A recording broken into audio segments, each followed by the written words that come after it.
C'est son opinion, c'est ce qu'il veut, c'est ce qu'il désire pour nous. Et nous les trouvons sa pensée établie par sa parole. Donc la parole de Dieu révèle la pensée de Dieu, révèle l'opinion de Dieu, révèle le caractère de Dieu, révèle même l'âme de Dieu, les émotions de Dieu, ce que Dieu désire. Nous voyons que Dieu désire que nous soyons bénis. Dieu veut notre bénédiction. C'est la raison pour laquelle il était la première personne à prononcer la bénédiction lorsqu'il avait créé l'homme. La Bible dit, Dieu le bénit. Il dit, multipliez-vous, soyez féconds, remplissez la terre, dominez et assujettissez. Donc nous voyons déjà que c'était ça la pensée de Dieu, c'était ça l'opinion de Dieu, c'est sur la bénédiction. Et on va remarquer que la malédiction va intervenir lorsque l'homme sera séduit, cela veut dire dérouté, il devient la voix de Dieu, et là la malédiction va intervenir. La malédiction viendra après. C'est par le péché que la malédiction est entrée. Et nous voyons que la présence de la malédiction a amené beaucoup de choses néfastes.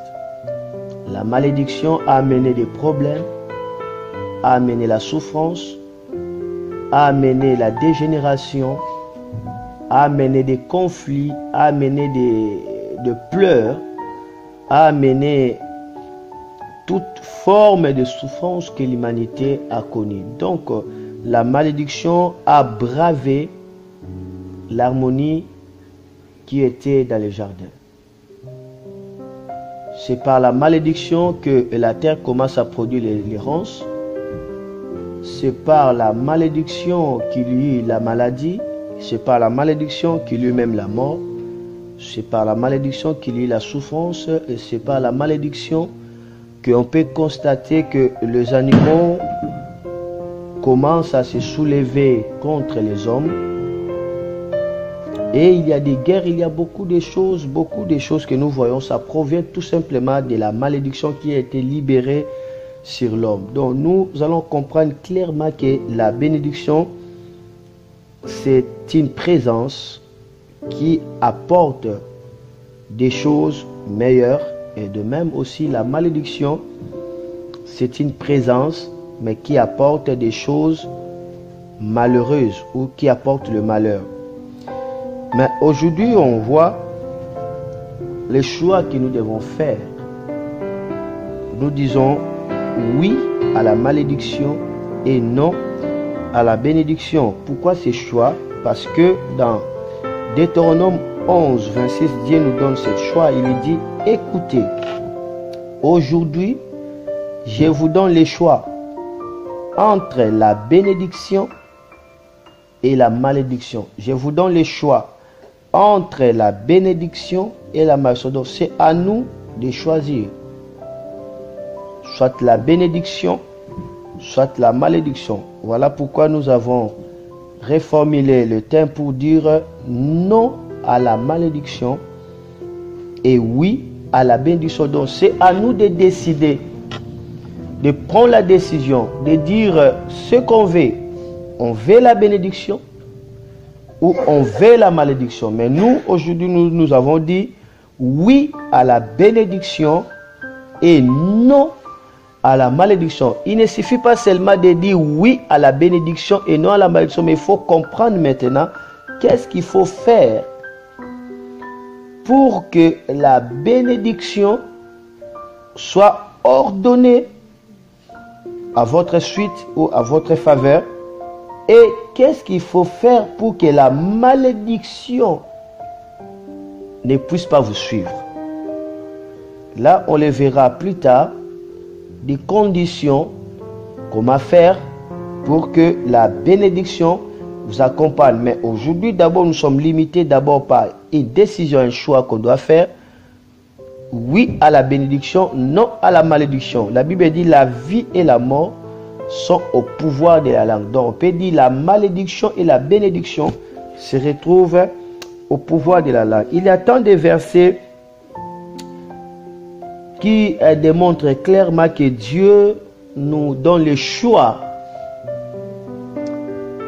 entre la bénédiction et la malédiction. Veillons un peu de lire Deutéronome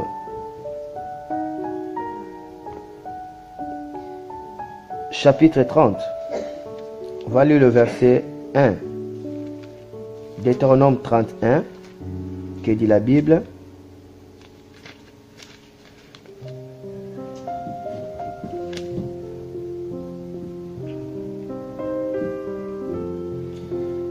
Moïse dit, tout ce que je vous ai annoncé, les bénédictions et les malédictions se réalisera.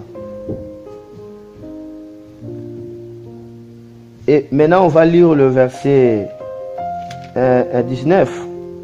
Deutéronome, on a lu Deutéronome 31, maintenant lisons 19. Oui, je vous préviens aujourd'hui en prenant les ciels et la terre comme témoin. Je mets devant vous la vie et la bénédiction, la mort et la malédiction. Choisissez donc la vie pour que vous viviez, vous et vos enfants. Je mets devant vous la vie et la bénédiction. On voit que la vie est attachée avec la bénédiction. La mort est attachée avec la malédiction. Donc c'est clair, la bénédiction amène la vie et la malédiction amène la mort. Lorsque l'homme a reçu la malédiction, la mort est venue directement. Mais la Bible dit, je mets la vie et la mort devant vous, c'est à vous de choisir.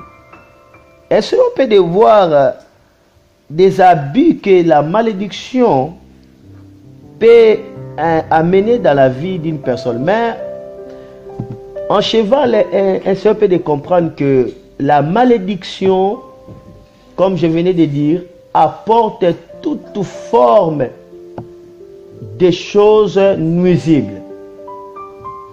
La malédiction, c'est le noir, la confusion, les satisfactions, la souffrance, le désert. Dans la malédiction, on travaillera pour ne pas récolter.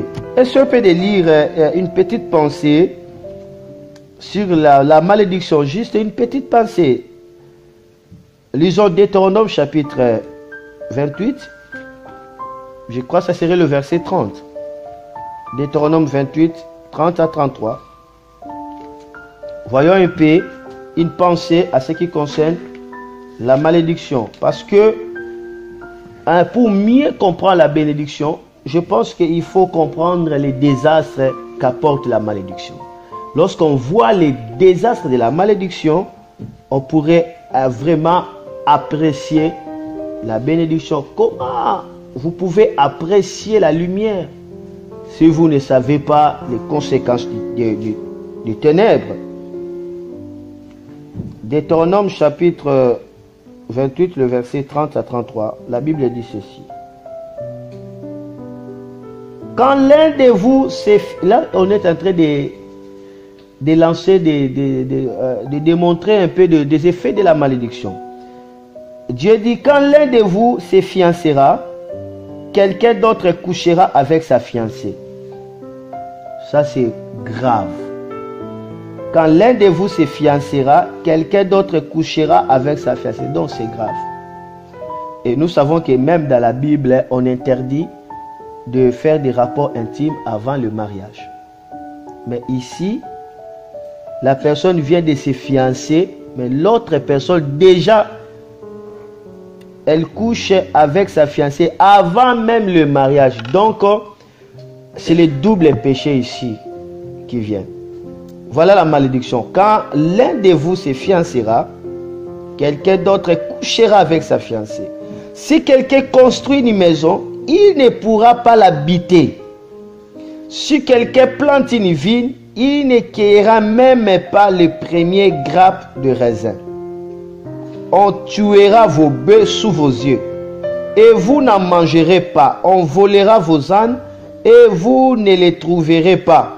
Vos ennemis prendront vos moutons, et personne ne viendra vous aider. Ça, c'est la malédiction. Cela veut dire, on vient, on vous pille, on vient, on arrache vos droits, vous ne pouvez rien faire. Donc Dieu voulait tout simplement dire que lorsque la personne est poursuivie par la malédiction, cette personne vivra des choses qui seront des coups sûrs sur son cœur. Cette personne vivra vraiment des théâtres bizarres. Cette personne goûtera jour au jour ce qu'on appelle le vinaigre. Tu as le bœuf, quelqu'un vient tuer ça devant toi et il part avec ça, tu n'as rien à faire. Et aujourd'hui, ça ne peut pas être de bœuf, soit quelqu'un vient pour te voler, non. Mais aujourd'hui, il y a des forces du mal qui opèrent, où la Bible est en train de les présenter comme étant des principautés. Cela veut dire des chefs en premier. Il y a des démons, il y a des esprits impurs qui entrent en interaction pour troubler les enfants de Dieu. La Bible dit, nous ne luttons pas contre la chair et le sang, mais contre des principautés, des esprits en chef, des dominations. Et ces esprits ont pour mission de rendre des vies des gens nuisibles. Ils combattent les vies des gens. Ils compliquent la destinée. Ils fatiguent des gens jusqu'à ce que la personne va abandonner. Aujourd'hui, on va comprendre ce genre de phénomènes. Ça se passe par la malédiction. C'est la raison pour laquelle la Bible dit Christ nous a rachetés de la malédiction de la loi. Galates 3, 14. Il nous a rachetés de la malédiction de la loi. La malédiction de la loi, c'est quoi? C'est la force du mal et régie par les mondes des ténèbres pour faire de sorte que de vie des gens passent de frustration en frustration, de confusion à confusion. Comment expliquer la personne arrive à se suicider elle-même? Comment expliquer la personne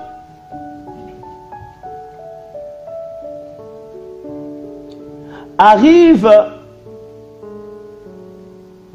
à donner tout son cœur sur un animal, tout son cœur et même sa pensée? Il travaille, la personne pense que c'est son chien. Il finit de travailler, la première personne qu'elle veut voir, c'est son chien. Ça, c'est contre nature. Et il y a des genres de comportements que la société a adoptés et on trouve ça que c'est les droits de l'homme alors que ce sont des forteresses. Ce sont des barrières que des démons sont en train d'infliger pour que la valeur humaine soit inversée. On va voir la personne ne peut même pas saluer. Une autre personne ne peut même pas parler avec elle, mais elle parle avec son chien. Et toi, viens ici, couche-toi, lève-toi, couche-toi, comme ça. Et d'autres même, ils font des choses même très graves, même. Ils peuvent même léguer tout un héritage à un animal. Et d'autres même contrats de mariage avec des animaux. Ça, c'est la malédiction de la loi, où les démons sont en train de lancer des flèches pour contrôler les vies de beaucoup de gens. Donc, tout ce que nous voyons dans la société, il n'y a pas de maître, il n'y aura pas de maître sur la terre. Soit on sera guidé par l'Esprit de Dieu, ou soit on sera guidé par l'esprit du malin, le prince de ce monde, le diable. Nous ne sommes pas là. Je vais justement vous donner un exemple. Maintenant, étudions avec moi ce que la malédiction peut faire dans une vie.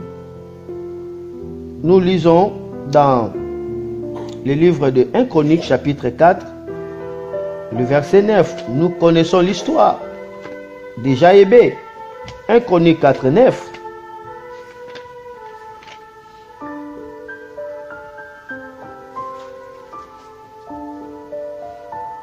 Un Chronique 9, le verset 1 Chronique plutôt 4, mais j'excuse, le verset 9. Écoutez, la Bible dit Jaébé a été un homme plus considéré que ses frères. On a parlé ici au passé. Jaébé a été un homme plus honoré que ses frères. Sa mère lui a donné le nom de Jaébé parce qu'elle avait beaucoup souffert en le mettant au monde. C'est ici maintenant l'orgie de la malédiction de Jaébé. Donc on voit que Jaébé porte un nom qui n'est pas attaché à sa destinée mais aux circonstances. On lui a donné Jaébé qui veut dire douleur à cause d'une circonstance quelconque. Beaucoup de gens arrivent à expérimenter la malédiction tout simplement par les vicissitudes de circonstances. C'est-à-dire, ils sont victimes d'une circonstance et on les a collés des noms par une circonstance. On les a baptisés par rapport à une circonstance. On a prononcé des paroles par rapport à une circonstance. Et ces choses deviennent toute une puissance négative qui opère l'attraction. On dit bien que Jaébé a été le plus considéré, il était le plus honoré. Ça veut dire il vivait dans l'honneur, il vivait dans la richesse, il vivait dans la gloire. Mais plus tard, il s'est rabattu jusqu'à être dans la poussière et à vivre dans la souffrance. Pourquoi? Parce que la malédiction de la loi qui était reliée par rapport à son nom l'a réclamé. Sa mère lui a donné le nom de Jaébé parce qu'elle a accouché par beaucoup de douleurs. Voilà pourquoi dans la Bible, il y a certaines personnes où Dieu lui-même a changé leur nom et d'autres personnes, Jésus a changé aussi leur nom. Parce qu'ils savent que dans chaque nom, il y a une portion de la bénédiction, soit il y a une portion de la malédiction. La malédiction fait toujours allusion avec les circonstances. Mais il faut retenir que nous ne sommes pas des enfants de circonstances, mais nous sommes des enfants de destinée. Nous sommes appelés pour une destinée et non pour être un accident de circonstances. On voit que Rachel va souffrir par la malédiction qu'elle avait parce qu'il avait volé les dieux de son père. En souffrant comme ça, elle va mettre au monde un enfant.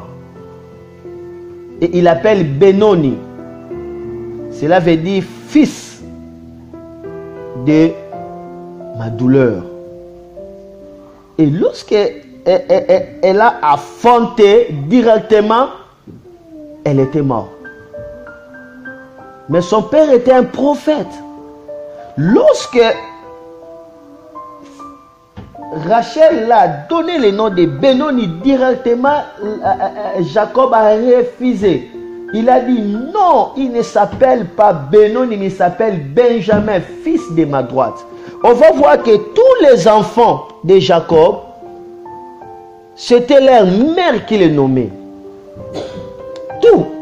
C'était leur mère qui les nommait. Judas, Ruben, même Joseph, même Gad, tous les enfants, il les nommait. Et d'autres, ils utilisaient même des paroles. Il dit peut-être, Ruben, Dieu a enlevé ma honte, et ceci, cette fois-ci je parlerai devant mes ennemis. Ceci, c'est là. Vous voyez? Et Jacob aussi a accepté. Parce que c'était la culture que de mère donne les noms aux enfants. Parce que c'est eux qui mettaient au monde. Mais pour le dernier, Jacob a refusé. Parce que Jacob était conscient que les noms peuvent porter la malédiction, soit la bénédiction. C'est la raison pour laquelle Dieu va dire dans Nombre chapitre 21, 6, il dit que sacrificateur, bénis le peuple de Dieu. En le bénissant, vous allez mettre mon nom sur leur visage. Le nom a un impact. Benoni, fils de ma douleur. Il dit non, il s'appelle Benjamin, fils de ma droite. Fils de ma droite. Voilà comment Jacob a changé. Et de même ici, dans 1 Chronique 24 ici, Jaïbé, le nom fils de douleur, fils de souffrance. Mais il s'est fait qu'il était honoré, mais arrivé à un stade comme ça, la malédiction l'a rattrapé jusqu'à ce qu'il tomba par terre. La malédiction, c'est une pression qui empêche la personne d'aller plus loin. Il ne faut pas aimer la malédiction. La malédiction, c'est comme toute une armée dévastateur qui vient que détruire. Qu'on nie la malédiction ou qu'on ne nie pas, la malédiction est vraie et la malédiction est réelle. Mais il faut tout simplement dire non à la malédiction. Il faut refuser la malédiction. La malédiction amène beaucoup de souffrance pour que la personne arrive à se réjouir. La malédiction amène beaucoup d'énergie pour que la personne arrive à avancer. La malédiction fait limiter la vie d'une personne. Et ici, Jaïbé va prier. Regardez sa prière. La Bible dit, Jaïbé a prononcé cette prière. Il dit, Dieu d'Israël, donne-moi ta bénédiction. Voilà. Donne-moi ta bénédiction. Donc, il a compris qu'il n'avait pas la bénédiction de Dieu. Mais au contraire, il avait la malédiction. Il avait la malédiction. C'est la raison pour laquelle l'apôtre Paul dit, nous renversons tous les raisonnements et nous la mettons captif à l'obéissance du Saint-Esprit. Il y a des forces du mal qui sont en train de lancer des raisonnements, de lancer des flèches pour dérouter la vie de beaucoup de gens. Et les gens sont angoissés, sont coincés, sont oppressés. Et les gens souffrent.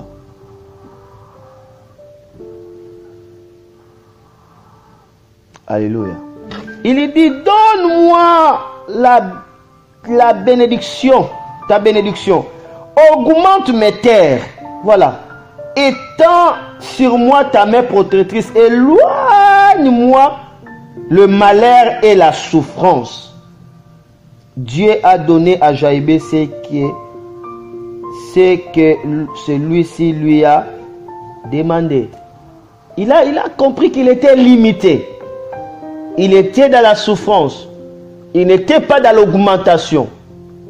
La malédiction amène la soustraction. C'est pourquoi on va voir que la Bible dit Dieu bénit Abraham. Et le bé d'Abraham se multiplia. Dans Deutéronome 28, la Bible dit, voici la bénédiction qui sera avec toi. Je bénirai ton menu bétail, je bénirai ton élevage. Donc la bénédiction amène l'augmentation et la malédiction amène la soustraction. Là où il y a la malédiction, il y a la soustraction. Là où il y a la bénédiction, il y a la multiplication. Et la malédiction restreint. La malédiction empêche la domination. C'est pourquoi il dit, étends mes limites, augmente mes terres. Tant que la malédiction ne sera pas bravée sur ta vie, tout ce que tu feras ne réussira pas. La malédiction empêchera l'augmentation, empêchera que tu puisses régner. C'est pourquoi Dieu a béni Adam et Ève pour leur dire dominer, régner. Donc l'absence de la bénédiction nous fait une proie sur les dominateurs. Amen. Amen. Et cela dans beaucoup de plans. Voilà pourquoi Christ, il a pris notre malédiction, à la quoi la Bible dit, c'est fait malédiction pour nous accorder la bénédiction d'Abraham.